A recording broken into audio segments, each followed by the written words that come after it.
আসসালামু আলাইকুম রহমতুল্লাহ।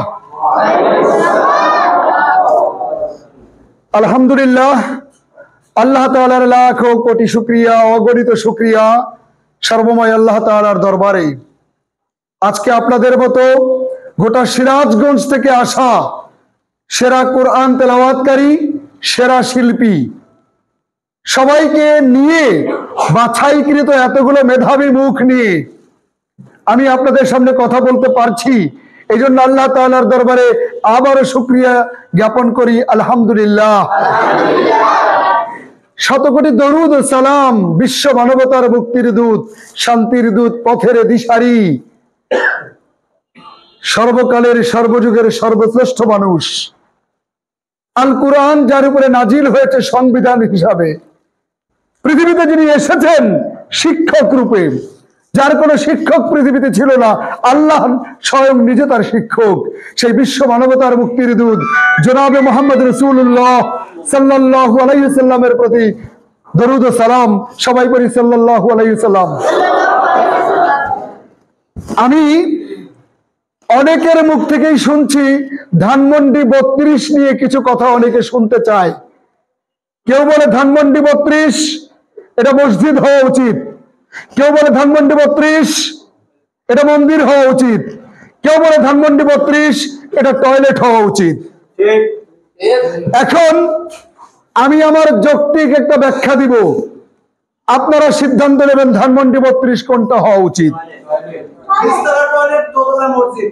তবে তবে তবে আমার কথা শুনুন, তার আগে একটা ইতিহাস শুনে নিন। আমার এই বক্তব্য থেকে গোটা বাংলাদেশের ইতিহাস আপনি পেয়ে যাবেন, আপনি মনোযোগী হন। এই ধানমন্ডি ৩২ ইতিহাস বলছি, শুনে নিন। ধানমন্ডি ৩২ ভেঙে ফেলা হয় যেই তারিখে, এই তারিখ ছিল ২/৫/২৫। তারিখ কত? ২/৫/২৫কে একত্রিত করলে হয় ৩২। যেই তারিখে ধানমন্ডি ৩২ কে ভেঙে দেওয়া হলো, ওই তারিখ ২/৫/২৫ যোগ করলে হয় ৩২, ভেঙে দেওয়া হলো ৩২। কারণ কি? ৩২ আর ৩২ হয় ৬৪। ৬৪ মানে বাংলাদেশের ৬৪ জেলা। ৬৪ জেলার সাথে ৩২-এর প্রেম কোথায়? এই ৬৪ জেলাকে বাংলাদেশের প্রথম স্বৈর শাসক শেখ মুজিব ধানমন্ডি ৩২ থেকে বাংলাদেশকে কবরস্থান বানিয়েছে। এই ধানমন্ডি ৩২ থেকেই গোটা বাংলাদেশকে তার কন্যা স্বৈর শাসক শেখ হাসিনা বাংলাদেশকে কারাগার বানিয়েছে। এই ধানমন্ডি ৩২ থেকেই এদেশের শ্রেষ্ঠ আলেমদেরকে ফাঁসির কাস্টে ঝুলানো হয়েছে। এই ধানমন্ডি ৩২ থেকে বাংলাদেশের শ্রেষ্ঠ আলেমদেরকে, আলেমে দ্বীনদেরকে জেলখানায় পুরে রাখা হয়েছে দিনের পর দিন। এই ধানমন্ডি ৩২-এর সিদ্ধান্তেই আয়না ঘর বানিয়ে নির্মম নির্যাতন চালানো হয়েছে। অতএব এই ধানমন্ডি ৩২ এখান থেকেই ৬৪টি জেলাকে জ্বালিয়ে দিয়েছে, বিধায় ধানমন্ডি ৩২ আর ৩২ ৬৪। এবার হিসাব করুন, ৬৪-র মধ্যে বর্ণ দুইটা, একটা হলো ৬, একটা হলো ৪, একত্রিত করলে হয় ১০। এই ১০-এর কারিশমা কি? আর্জেন্টিনার ম্যারাডোনা ফুটবল খেলে ১০ নম্বর জার্সি গায়ে। তার কাজ কি? তার কাজ হলো প্রতিপক্ষের ডিফেন্স ভেঙে দুর্বার গতিতে গোল করা। এটা ১০ নম্বর জার্সি নিয়ে ম্যারাডোনার কাজ, ফ্রান্সের জিনেদিন জিদানের কাজ, ক্রিস্টিয়ানো রোনালদোর কাজ। এর সাথে হিসাব মিলান তো, শেখ হাসিনা বাংলাদেশে ভারত থেকে তার বোন রেহানাকে নিয়ে যেই দিন আসে, ওই তারিখটাও হলো ১০। তিনি আসলেন কেন? তিনি ১০ তারিখে বাংলাদেশে এসেছেন ভারতের স্ট্রাইকার হয়ে, রয়ের স্ট্রাইকার হয়ে, ইসরায়েলের স্ট্রাইকার হয়ে। কেন? তার উদ্দেশ্য ম্যারাডোনার মতো গোল করা। গোল করতে হলে ডিফেন্স ভাঙতে হবে, আর ডিফেন্স ভাঙার জন্য ২০০৯ সালের ২৫শে ফেব্রুয়ারি বিডিআর বিদ্রোহের নামে ৫৭ জন ডিফেন্স, ৫৭ জন সেনাবাহিনীকে নির্মম ভাবে হত্যা করে। এই ১০ নম্বর জার্সি গায়ে ভারতের স্ট্রাইকার হয়ে শেখ হাসিনা আমার দেশের ডিফেন্সকে ভেঙে বাংলাদেশকে ভারতের করদ রাজ্য করার জন্য প্রচেষ্টা করে। এবার হিসাব মিলিয়ে দেখুন, এই 10-এর সাথে মিলিয়ে যান বাংলাদেশের কিংবদন্তি আলেমে দ্বীন কোরআনের পাখি আল্লামা দেলোয়ার হোসেন সাঈদীকে জেলখানায় পুরে রেখে তিল তিল করে কষ্ট দিয়েছে টানা 13টি বছর। এবার এই 10-এর সাথে 13কে মিলান, 10 আর 13 একত্রিত করলে হয় 23। এবার 23কে উল্টায় দেন, অন্য দিক থেকে গুনে দেখেন। হাসিনা যেহেতু উল্টে গেছে, উল্টা দিকেই গুনতে হবে। 23কে উল্টালে হয় 32। তার মানে বোঝা গেল আল্লামা দেলোয়ার হোসেন সাঈদীর রক্তের প্রতি ফোঁটা, তার শহীদি তামান্নার শহীদি চেতনা, তার 13 আর 10কে মিলিয়ে 23কে উল্টায় 32 দিয়ে, গোটা 32কে উল্টিয়ে দিয়ে প্রমাণ করেছে আল্লামা সাঈদীদের এই প্রতিশোধ আমরা ছাড়লেও আমার আল্লাহ ছাড়ে নাই। এবার 32কে মিলান, যোগ করে দেন, 3 আর 2 হয় 5। শেখ হাসিনা জানে না 2013 সালে শাপলা চত্বরে 5 তারিখে বাংলাদেশের লাখ লাখ মানুষকে 2 ঘন্টায় 2.5 লক্ষ বুলেট ছুড়ে হাফেজে কোরআন মুফতি মুহাদ্দিসদের বুকে গুলি ছুড়েছে 5 তারিখে। ও জানে না আল্লাহ তাআলার সংবিধানে ওই 5 তারিখ লিপিবদ্ধ হয়ে গেছে। 2024-এর ওই 5 তারিখে ঘাড় ধরে তাকে ভারতে পাঠিয়ে দেওয়া হয়েছে।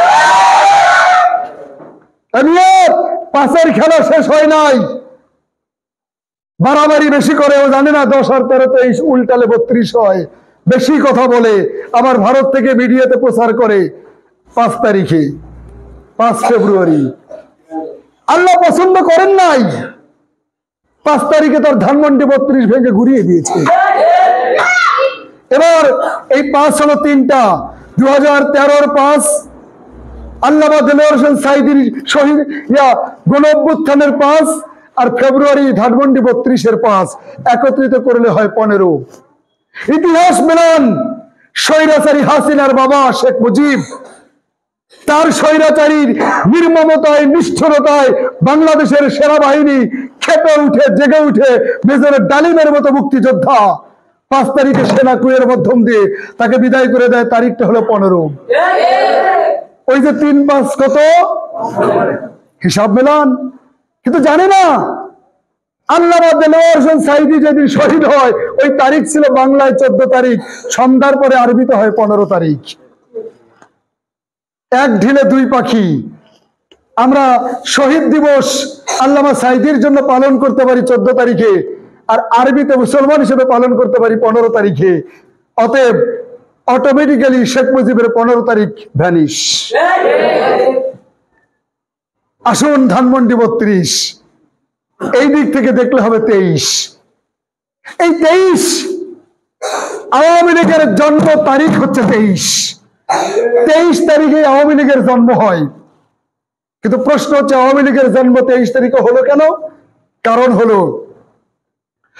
বাংলার, বিহার, উড়িষ্যার প্রথম নবাব সিরাজউদ্দৌলা, তার পতন হয় 23 তারিখে। বাংলার নবমের সূর্য পতন হয়েছে, সূর্যাস্ত হয়েছে এই 23 তারিখ প্রমাণ করে এটা ভারতের বিজয়। আর এই বিজয়টাই তো শেখ হাসিনার বিজয়, কারণ ভারতের বিজয় মানেই তো আওয়ামী লীগের বিজয়। ওই বিজয়কে উদযাপন করতে এই জালিম 23 তারিখে আওয়ামী লীগের জন্ম দিয়েছে না। অতএব তুমি নবাব সিরাজউদ্দৌলার পতনের 23 তারিখকে আওয়ামী লীগের জন্মের 23 তারিখ করে ভারতের করে বাংলাদেশকে তুলে দিয়ে নাচানাচি করবা, আর 18 কোটি জনতা বসে বসে আঙুল চুষবে, এইটা মনে করো না। যার কারণে 23কে এবার উল্টান, 23কে উল্টালে আবার হবে 32। অতএব নবাব সিরাজউদ্দৌলার পতনের সেই 23-এর উদযাপনটা আমরা হৃদয় দিয়ে উপভোগ করে 5 তারিখের 32-এ উপভোগ করলো 64 গোটা বাংলাদেশ। এবার আসুন মন্দির, মসজিদ, টয়লেটের কথায় আসি।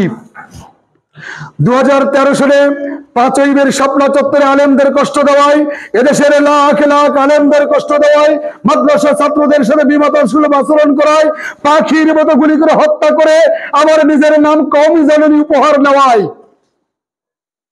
আমরা মনে করি হাজারো আলেমের রক্তের ফোঁটার বিনিময়ে ধানমন্ডি 32-এ যদি মসজিদ হয় আমরা রাগ করব না। দুই, মসজিদ যদি না করি তাহলে মন্দির করলেও রাগ করবো না, কারণ নাটকে নাটক হোক। নাটকটা কি?